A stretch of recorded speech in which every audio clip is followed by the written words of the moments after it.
Kamusta mga idol? Ako nga pala si Metallic Gamers, may share lang. Ako sa inyo, na sure, magugustuhan mo. Nagpa-event na naman si Munton, punta ka lang sa MLBB Creator Base at hanapin mo lang. Yung event, at sundan mo lang ang event, at gamitin mo lang. Yung Popol and Kupal na skin na Dino skin. Or related sa events, para makasali at maka-join sa event ni Munton. At may story pala.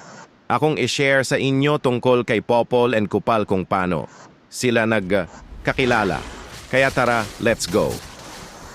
Sa kanyang paglalakad, nakita niya ang mga bato na ginawang puntod ng kanyang ama para sa kanya. Sinipa niya ito at napaiyak sa kanyang pagkabalisa. Ito'y biglang napatayo dahil may narinig siyang mga ungol ng mga lobo sa di kalayuan. Kaya naman, agad itong tumakbo palayo. Patuloy siyang sinundan ng mga lobo at dahil dito kinailangan niyang umakyat sa isang puno. Sa kasamaang palad ay nakagat siya sa paa ng isa sa mga ito. Dali-dali naman niyang sinaksak ang lobo gamit ang kanyang kutsilyo. Nagawa niyang makaakyat sa tuktok ng puno ngunit kita pa din sa kanyang mukha ang takot at pangamba. Lumipas ang gabi at lumisan rin ang mga gutom na mga lobo. Naiwan dito ang isang kaawa-awang sugatang lobo. Sinubukan ni Keda na patayin ito gamit ang ginawang sibat ngunit tila hindi niya ito magawa. Ilang sandali pa ang lumipas at naisipan niyang busalan ang nanghihinang lobo at dalhin na lamang ito sa kanyang paglalakbay.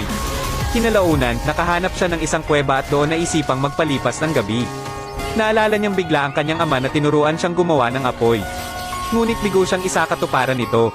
Kinabukasan, nakahanap siya ng mga kagamitan sa kuweba at kinuha ito upang gumawa ng gamot at bigyang lunas ang kanyang iniindang sakit. Sa puntong ito, nagawa ng lobo na matanggal ang kanyang busal. Sinubukan naman ni Keda na painumin ito ng tubig at gamutin ang kanyang sugat. Unti-unting napaamo niya ang lobo at patuloy na inalagaan ito. May nakita siyang kuneho at agad itong hinuli. Sinubukan namang agawin ito ng lobo ngunit itinaboy ito ni Keda. Muli siyang gumawa ng apoy at agarang niluto at kinain ng nahuling kuneho. Sa huli, binigyan rin niya ang lobo ng kanyang pagkain. Makalipas ang ilang araw, nakita niyang naghilom na ang kanyang pilay sa paa. Kaya naman, nagsimula ng muli ito sa kanyang paglalakbay. Kinuha niya ang kanyang bandana sa lobo at sinubukang itaboy palayo ngunit patuloy siyang sinundan nito. Sa kanilang paglalakbay ay nakakita sila ng isang ligaw na baboy at kanilang hinuli upang kainin. Kinabukasan, nagtungo ang dalawa sa isang ilog upang makaligo at muling manghuli naman ng isda. Dahil napapalapit na ang kanilang loob sa isa't isa, pinangalanan na ni Keda ang kasamang lobo na Alpha. Hindi nagtagal ay nagsimula na ang taglamig. At habang nagpapahinga ang dalawa sa gitna ng gabi, mayroong grupo ng lobo ang sa kanila ay umaligid. Kanila namang kinilala si Alpha at doon siya ay sumama. Sa paglisan nito ay naramdaman ni Keda ang lungkot at lumbay at nagpatuloy sa paglalakbay mag-isa. Habang siya ay tumaatawid sa gitna ng bagyo ng nyebe, nakatagpo niyang muli si Alpha. At dali-dali itong tumakbo papunta sa kanya nang bigla itong nahulog sa mga tipak ng yelo. Sinubukan naman siyang iligtas ni Alpha mula sa nagyayelong tubig. Basang-basa at nanginginig sa lamig si Keda habang gumagawa ng apoy. Tinanggal niya ang kanyang basang damit at humiga katabi ng siga ng apoy upang magpainit ng katawan. Patuloy naman siyang sinamahan ng kaibigang lobo na si Alpha. Matapos nito, nakakita sila ng isang tolda na may isang matandang lalaking nakaupo sa tabi nito. Nilapitan nito ni Kede ngunit tila tuluyan ng namatay at nagyelo ang matanda. Naghanap siya ng mga kakailanganin mula sa tolda at muling nagpatuloy sa paglalakbay. Maya-maya ay bigla silang inatake ng grupo ng mga hyena. Nakatakbo sila papunta sa isang kuweba ng yelo ngunit sila'y nasundan ng mga ito.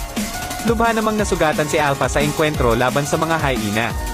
Sa kabila ng malakas na pagbagsak ng yelo, pinilit ng dalawa na magpatuloy sa kanilang paglalakbay.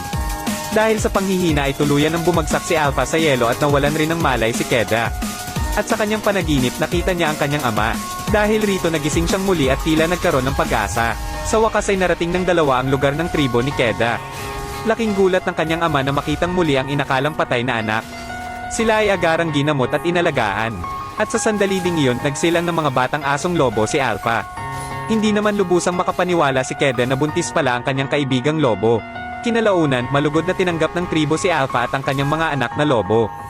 At naging parte na mga ito ng kani-kanilang pamilya.